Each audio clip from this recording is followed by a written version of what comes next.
Hi everybody. Glad you could make it back for this second video in response to the comments and questions you've given us as we sent out that survey a little while back. And we are really excited always to hear your responses to these surveys because it helps us guide some of the demonstrations or some of the comments that will best help you solve some of your problems with colored pencil. So Jeremy is going to summarize some of those questions, and then I'll see what I can do to maybe answer some of them. Yeah, thanks, Daryl, and welcome back for part 2 of our 3-part series on drawing with colored pencils.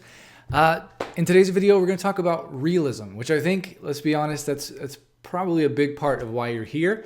You want to know how to draw realistic, lifelike works of art that touch the hearts and minds of anyone who sees them. And you want to draw more than just abstractions or coloring book outlines. And the reason I know that is because you said so in the survey.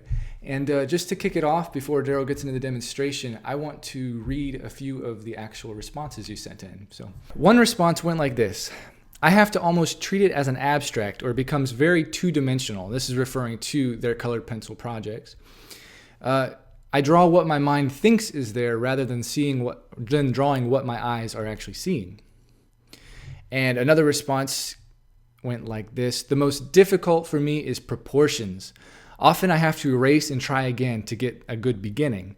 And I think that's a really common struggle. And I know, Daryl, you talk about using your straight edge and divider method to kind of start accurately, check yourself as you go along, and finish accurately so you don't get to the end and end up with a disaster. So we'll get into that a little bit more. It's also for what it teaches you too, so then we'll get into that. Right. Kind of training your eye. But all right, another response: drawing colored pencil portraits can appear too flat and not seem to have enough value. This leaves the drawing devoid of form. I also have trouble overlapping color because of the waxy nature of colored pencil. Sometimes it can be a challenge to layer using the method. And the last one, depth is an issue they struggle with, or reaching that tone of contrast needed from light to dark. I usually end up with a much paler version of the actual reference photo. Also the eyes. I color one eye just right, and I can never duplicate that on the other eye. And they said, I'm clueless. I don't think you're clueless. But Daryl, I mean, this was a very common frustration as we went through the survey. There were a lot of responses were people saying that it came out looking like a coloring book, which I think we're used to. We kind of think of when we draw with colored pencils often. So, Daryl, my question for you is, how do you increase the depth and dimension in your colored pencil drawings to give you that realism and the wow factor that gets people looking at your artwork? Yeah, I think this goes to some of the things I share often because they are so effective and such important principles. It might get by some people. I think it's a real common thing to lack the depth and dimension in a drawing just for the smallest little things. And that's what I think is really exciting when I can show you how to increase the depth, dimension, contour, and all those things by just doing a little tweak of something. So often you're so much closer to success than what you ever thought. And it's amazing how far away it may seem when you're trying to draw something and you don't know how to solve the problem. You may not even realize what is actually causing it in the first place. For depth and dimension, I think that I will go ahead and go to a piece of paper here and we'll just see what we can do. And hopefully it'll show up here well. Maybe I need to make sure how big I'm doing it. So I'm going to get my pencil here. Yeah, let's get in here closer. And I'll have to just hope I don't get out of the frame. Some very, very simple things are, I want to make sure that, and you'll hear me talk about this often, whether you're into my graphite 5-pencil method videos or whether it's color, these principles hold true. When you learn these things, it's going to make a better painter out of you. It's going to make a better sketching, even raw sketching. You are going to just be better at interpreting these realistic things. And depth is certainly one of those things. So when I start people out, I have them do certain exercises, and they all add up to practicing how am I going to, create a value or a tone and have it look contoured, or how am I going to have it become an edge to something so that it separates itself from what's behind it or what's in front or from another color. And some of those things are just taking the extra time to notice coming to an edge. Well, one of my main exercises that I want people to do, and I just think it really works well. When I have this tapered stroke, let me get this out a little bit wider here. This tapered stroke is really important because it's okay to understand things, but unless you have the kind of consistency, I can be making all kinds of strokes on here, but they're never going to repeat in that same space. And this is just a good demonstration of how in the world can I make maybe a number of strokes, and every one I make on here is going to make that value just a little bit darker, but I'm creating something that has a pretty clean edge to it. But I don't necessarily want a clean edge both ways. I want usually a clean edge to values and these kinds of things so that I can make sure that I can separate two dimensions, and or in color two dimensions, two elements. Sometimes it doesn't necessarily have to be a completely different depth. It might be a pattern on a shirt or something like this. All these things will work in relationship to what I'm going to show you. So let me get in a little closer. I'm using my left hand to work the controls here. So when I have my hand down, I didn't show you this. When I have my hand down here, I have the heel of my hand down on the paper, and I have this motion that allows my fingers to swing. I have the pencil laying on my middle finger, and then I have my index finger on one side and the thumb on the other. And I don't like to grip real tight. Everything I do, I try not to have something that scores the paper or breaks down the tooth prematurely, because that tooth is so valuable. We obviously pick the paper because of all of its wonderful qualities, and the tooth is certainly one of those things. And if I can have as much of that tooth at the very end, I'm going to be able to have the same look and have the color come off of my pencil and or graphite come off my graphite pencil with the same consistency it did at the beginning, because I still have the bumpy aspects, the tooth of the paper. That's the texture. But texture could be smooth too as well. But anyway, now I have this stroke that I'm only going to go so far. If I started going farther, I would start having another curve to try and compensate for the fact that I'm pushing that pencil back to its radius. If I come up here, I might end up by having a little bit more of a hook, and then I'll come down here and I'll have this straighter but still curved part. This curve is part of an overall circle. And if I keep moving my paper, I can keep coming like this, and I can keep coming like this. And if I keep going around and keep my hand in the center, just like the center part of a compass, where you end up by having that pivot point. Well, this becomes my pivot point. And if I'm consistent with that, and I keep my eye on what I'm doing, and I don't get too tight and I'm trying to draw like this, I can go ahead and have a wonderful line here. But this line is something that some of you may run into problems with, in that things don't usually have an outline. And so I still want to be able to create an edge, a clean, sharp line, but I don't want it to look like a line, because the line is one of your biggest reasons why you can't have depth and dimension. It becomes like a coloring book. And I think there was a comment in there about, becomes like a coloring book. So when I do this, now I have created that nice clean edge instead of something that's like this, just with whatever. And where's the edge? Who knows? It's just all over the place because we have no control, or we don't care. We didn't realize, how much different it needed to be. So when I have this, I can come in here and I can continue making it a little more value and a little more value. But then I can come away from it and I can start working away from that edge.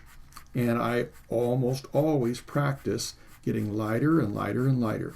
I think I showed some of this in the last video, but it's just such an important thing that I think can get past some people. There's nothing flat. Even a flat surface doesn't always have just a flat color in there.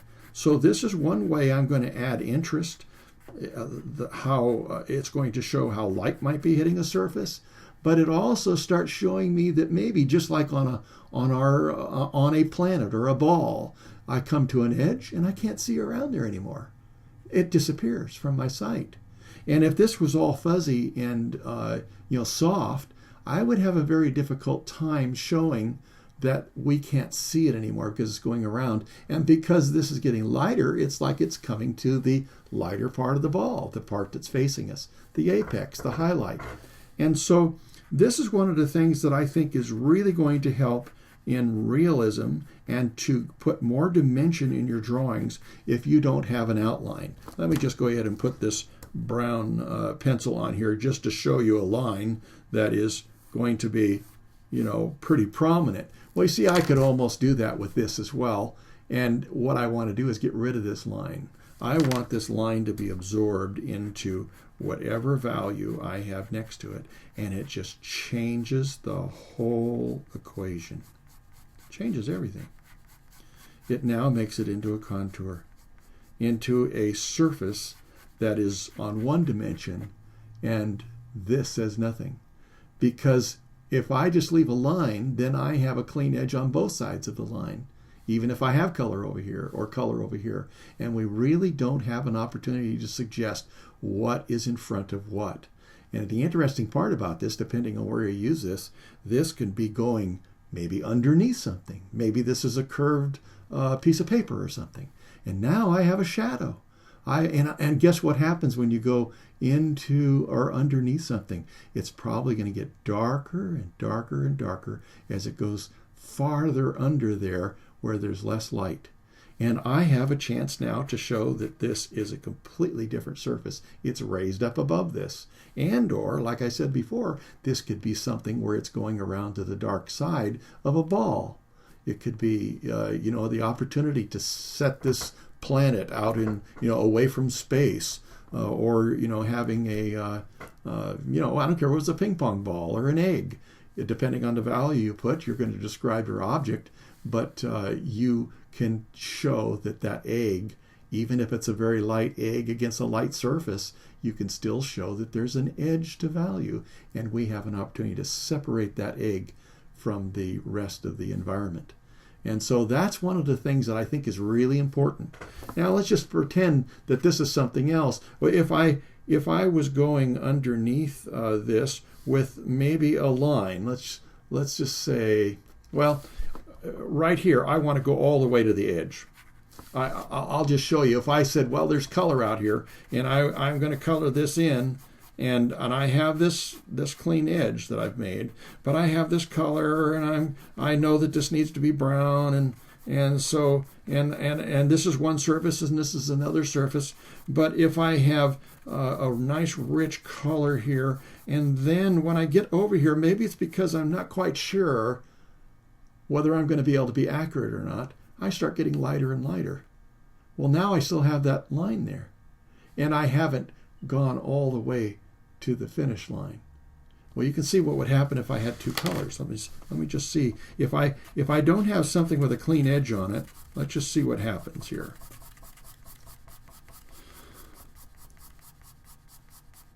And if I just have a soft edge, and then I expect this to be a different surface over here, and I come over here and I have, I'm getting close. Well, I'm starting to wonder, what am I going to do when I get there? Let's see. And I don't know whether I'm going to be able to be real accurate, so I'll just go ahead and do that kind of soft. Now I'm exaggerating it, but what's going to happen here is now we have a hard time having that definite dimension. If I come over here and I make a clean edge and I run this color all the way to that clean edge, whether it's a light value or a dark value, I have a chance to separate them. But when they're soft, I don't, because they become joined together. It's very much like a contour. A contour is when you can see in and out. Now, I know a lot of you may have seen some of my videos, and I'm talking about this a lot, but I just think if you can start visualizing this, it's going to increase tremendously your opportunity to be in control of your drawing. Now, this almost becomes like a highlight, but it's also a surface I can see all the way over. This could be a tube or a pipe or a tree limb or something, and there's always going to be a variance in value. So here we have an opportunity to show the shaded side, and we have the brightest highlight on whatever object it is, and then we gradually start going over until we get to that other side. And then look what happens if I again create an edge. Now I know exactly where the edge of that branch or that pipe or that tube ends. And because I'm having a gradation coming back this way and getting lighter and lighter and lighter, now I know where the highlight is too. That's the highest point. That's the place where the light is reflecting the very best on my object. So there we have an opportunity to take something out of just putting in a color. Now we have contour, dimension, and depth. We have depth because of the value. We have depth because of the clean edges. And so then when I am, let's just say, it's hard because I can think of all kinds of things to draw, but if I wanted something to go behind it, let's say, I could be drawing and I realize, well, I want to have this behind there, but if I have it stronger at this, at both of these places, and it kind of fades away and doesn't really go to the finish line, well, I'm going to have a hard time suggesting that it goes behind that. And it's a continuous line. So what I really want to be able to do is I want to be able to come all the way to the goal line, all the way. And you'll see this when there's a collar going around a neck, when it's maybe a tooth disappearing behind a gum, when it's an ear disappearing behind hair. You're going to have an opportunity to show that this ends only because we can't see it anymore. This is blocking our view. Look at that. It even casts a shadow on there. It doesn't necessarily have to cast a shadow. But here we come in with the same thing again. We have an opportunity to show that there's a clean edge involved in both cases. And if I go all the way to the finish line, I have a chance to show that it's going behind without a whole lot of problem. And think of how many things in a face or whatever you happen to be drawing could have that very thing happen. You could have an object here and have a shadow all the way around it. But if you don't take the shadow all the way to that edge and then think about, well, how would light work if this is casting a shadow on something? Where would it be darker? So just these are some logical things. So just like I showed here, this is a little darker probably. It doesn't always have to be, but it's a little darker, showing that this is casting a shadow on it. And it's closer to this object, and so it's a little darker here. And also I came to a great finish line. Sure, we could refine it even more, but it gives me the opportunity to really suggest depth. If I faded this away and it didn't get all the way there, then I wouldn't have an opportunity to know that this really does go behind. So some of those things are great opportunities. I know this is just a simple little illustration, but some of these things are key factors in being able to show contour, depth, dimension in your drawings. And it's really a wonderful thing. Your drawing can be very simple, and you can add these principles to it, and all of a sudden it's starting to come off the page. It's like some people say, well, I can't even draw stickmen. What am I supposed to do? And yet you could have stickmen all of a sudden taking on dimension. You can have maybe a little drop shadow. You could have something maybe incorporated into the drawing where something, maybe there's another stick person behind it. And now you know how to separate it and make one stick person in front and the other stick person behind. And it's really a fun thing once you grasp this and you start thinking about, wow, look at that iris of the eye. It's disappearing underneath an eyelid. And then when it comes down underneath that, from underneath that eyelid, I can have my iris here become shaded because those eyelashes, that eyelid, that's here is actually casting, I know it may be hard for you to imagine this, but we have to put on our thinking caps here, and a shading down from that edge where this iris goes. Here's the pupil, let's just say. Just a crude one on here. But here's the pupil, and here is the iris, and we want to know where it goes underneath. So we have that clean edge. We can separate the two elements. We don't all of a sudden having this eye maybe going all the way up to the fold, above the eyelid. And sometimes when it's soft, that's exactly what's going to happen. But these are great opportunities for you to catch this concept and principle and apply it into, I don't care what you're doing. You could have a better drawing just from a coloring crayon, by executing some of these things. So maybe that will help a little bit on one of the aspects of this. Yeah, I think that's some good points were made there. And I do want to address another point from actually one of the responses we got. And that was the one where they mentioned, when I draw the eyes, I color one eye just right, but I can never duplicate that on the other eye. And I said, I'm clueless. So Daryl, how would you avoid that frustration? Well, it's probably one of the reasons that I'm amazed. There are some people that are very good at it, but the grid method often creates kind of the same situation. When you go with the grid method, you often do one square at a time, and I'm fascinated with people that just take it all the way to finish with each square, one at a time. Then they do the next one, and they take that one to finish. I like to see things develop and have the balance. I love what I consider control. And so when you're doing two eyes, you're saying that, well, whenever I draw one eye, I can't ever match up the other one. And so it's really important, I think, to, maybe I don't have the right colors out here. I'll start and think about this. Eyes often have many different colors in them. And so I think you could get a little confused if you drew one too far and then had to try and remember, how did I construct that? Let's see, what was the underlying color? It might be able to be done easy, but let's just do one over here. I like to build them up slowly. I better do it this way. Let's just go ahead and put an eye here. Some of the aspects of eyes, I'm going to go, pretty light. And I'm trying to do that for a reason. I'll show you. I'll get a little closer to, maybe that'll help.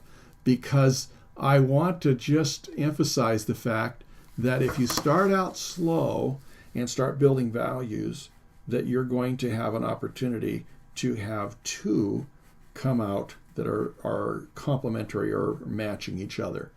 And so there are some things that on here you'll go past this. Often this is one thing that people do is they end up by coming over here because they see a shadow, and then this is all just part of the white. Well, I like to come up here and have the eyelashes just in principle come out past that and have this come up like we were talking about a little bit ago, and have that be a place where you can't see it anymore, even though if you opened up the eye, this would all be one opening here.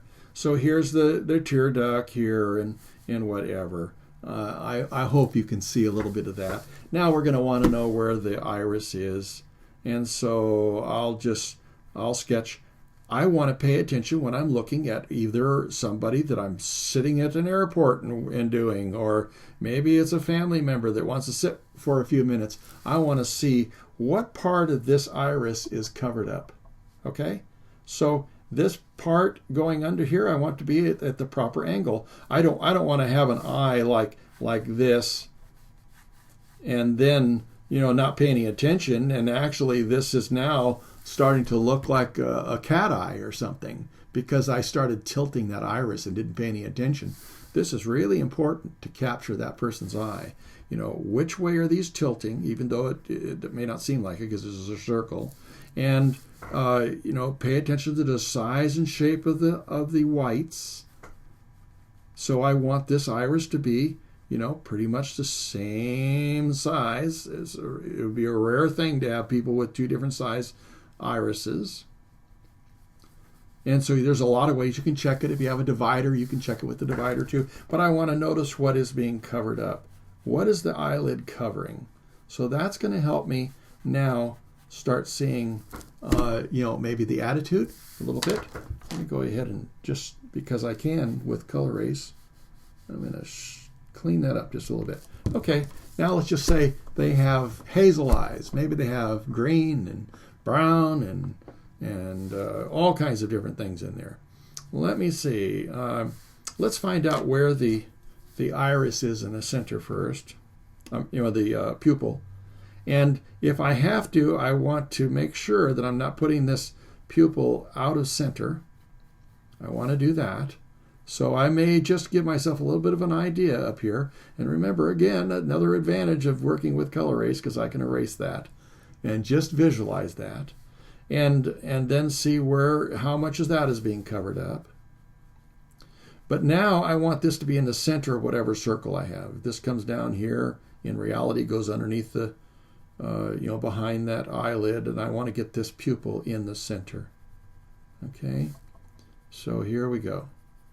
Now, if I just kept drawing on one of these eyes and brought it all the way up to what I think looks good for a finished eye, then I am going to have to duplicate that over here.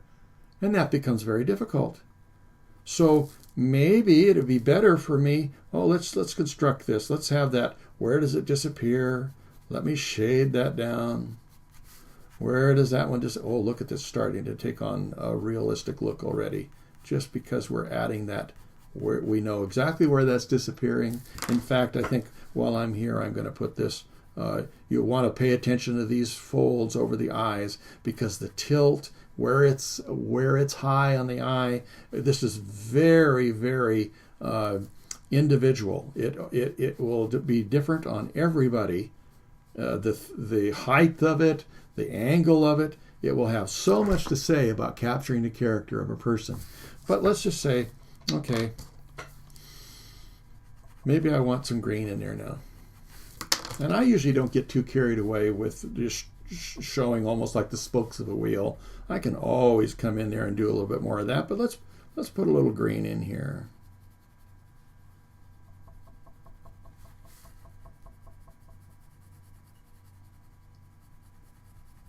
Okay. Now, most, a lot of eyes anyway, have a darker edge around. And so where would it be darker? Oh, wow. Let's go up into where it's shaded, and let's make that just a little bit darker. And this starts helping me have parameters. This still starts helping me know where to put my color too.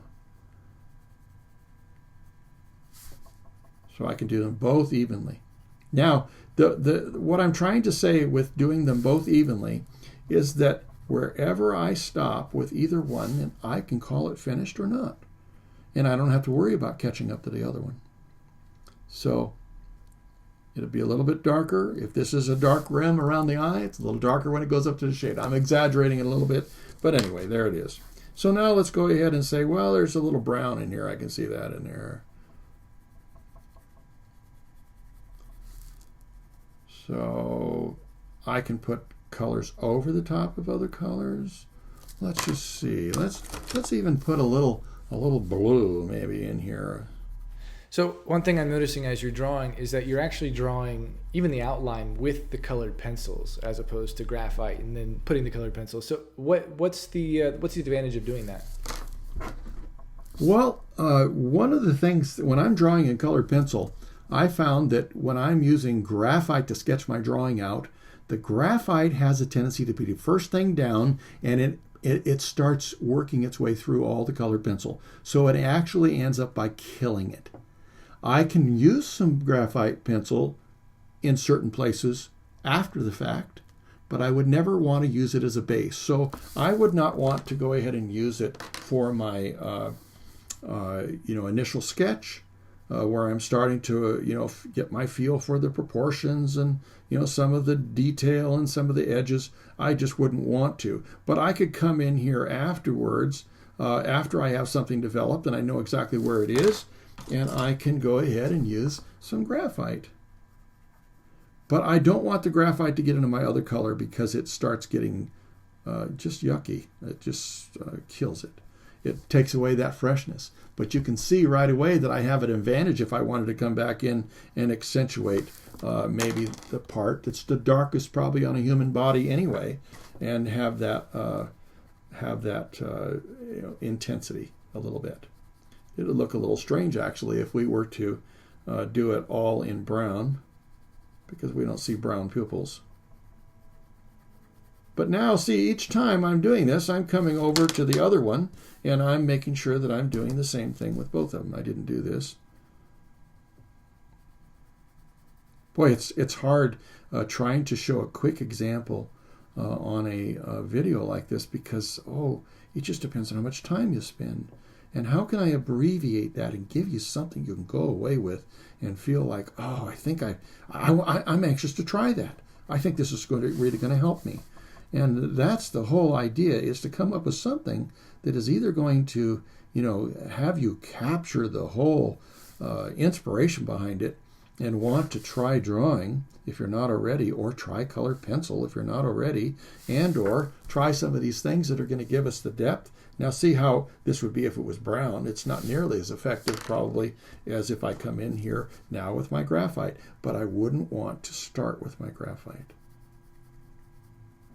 But look how compatible this is. I couldn't do this with most other colored pencils with all the wax and everything else. And if I want to, I can take this off again.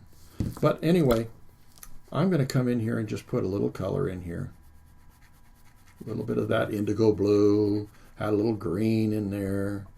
I don't care what color it is. We could have amber eyes. We could have all kinds of different colors in some of these. Cat eyes will often have different colors, and some people like the hazel eyes and things like that will have that. I might even come in, as long as I'm not going to put this over the blue, I can come in and I can actually have maybe a little bit of an amber or something in there, if there's some of that in their eye. But whatever I want to know, I can do the same thing on the other side. I can add that color with the same intensity, and I can gradually build them up until they're what I need and want. If I'm going to come to this lower lid, I want to know where it stops. There's so many things about drawing an eye. I think we have a DVD with some real good tricks on drawing eyes, and it's such a critical part of your drawing, because this is where everybody's going to look, and so we really want to be able to have that just for the fun of it. My basic point on this is we want to build them both up at the same time. And with color erase, I can actually take something out if I want to. And naturally, I'm going to probably want to have a highlight. I like to put my highlights. You'll see so often in a photograph, if you're using photographs, that the highlight is in the middle of a pupil. It doesn't make any difference where it is. It's reflecting something from a distance. It's usually not any part of the light source, or it doesn't have to be. And so when I put this in here, I start having this thing come to life. I can go ahead and take a little bite out of that pupil, and I can do them both, as close to the same size as I want, or whatever. And now I have something happening here that is equal. And even though I'm not going to take this all the way for all the color that could be on here, I still want you to see that now both eyes are going to be the same, because I'm building them the same. And if I took them further, refined them more, and I was able to put more realism in them, then I could just do both of them going back and forth, and I do them fairly evenly. And so this gives me an opportunity to have the same intensity instead of one really dark, one light, one a different color, and one another color, and start throwing things off like that. Because sometimes if you don't know whether you have something that's a different value like that or a different color, stand away from it and look at it. Maybe even squint your eyes so that you're just seeing more of values than anything else. And it will help you start seeing if one is darker than the other. It's just like on here, it looks like my pupil is darker on that one than it is on this one. And so I want to be able to have the opportunity, to maybe even them up. And And there's a lot of other things about eyes that I think are interesting. I don't usually have a very dark line down here because unless some of you ladies out there, girls, put eyeliner on, your eyelashes are out here away from that. And you have kind of a surface to your lower lid that we often see. It's just the angle we have. We usually look at faces. And then these, we can just add these on a little bit at a time. We don't have to do them all at once, but we can start bringing in some realism into the eye. And it's just a lot of fun. Eyes can be so much fun. But maybe that will answer a little bit of the question about how do you, get the colors even. Well, work your drawing up even. And it may not have been the best illustration, but at least it gives me the opportunity to show you that I like to build my values up gradually and gradually increase the intensity of a value, gradually bring in more detail here and there, and try to keep it as even as I can so that, again, I'm in control of where I can stop. And I don't have to go ahead and go way on past, have this huge project that never gets finished because I never intended to go that far. Sometimes it's just really nice, simpler. So anyway, I hope it's always a challenge, again, like I say, to try to show you in a very short time span in a simple little illustration how to answer some of these questions. But I hope you can have fun drawing. It's a wonderful experience, and it gives you a lot of control. Maybe the tiny little point of a pencil to cover a big piece of paper, and sometimes people try to shortcut that. But I love the opportunity I have to put virtually anything I want on there. And if I know how to use my pencils and know some of the principles, everything starts coming alive. So that's it. Yeah, thank you, Daryl. A lot of great information there, and also a lot to absorb. So I think we'll call it quits there. But there's a lot more to come in the next video, part 3 of 3. And in that next video, we're going to talk about another major roadblock in your journey to drawing better colored pencil portraits. And we'll take a look at how to smooth out your colored pencil drawings. A lot of you talked about the ugly white gaps that show through the colored pencil, through your strokes. So we'll talk about how to smooth those out without building up wax and creating what's called wax bloom. So we'll talk about how to avoid that, but also how to fix it if it does happen. So a lot of helpful tips coming up. So I hope you'll join us for the next video. And again, thank you for watching this one, and thank you, Daryl, for your time. We really appreciate it. And if you have any comments or questions, feel free to leave those in the box down below, and we'll get back to you as fast as we can. All right. Bye-bye.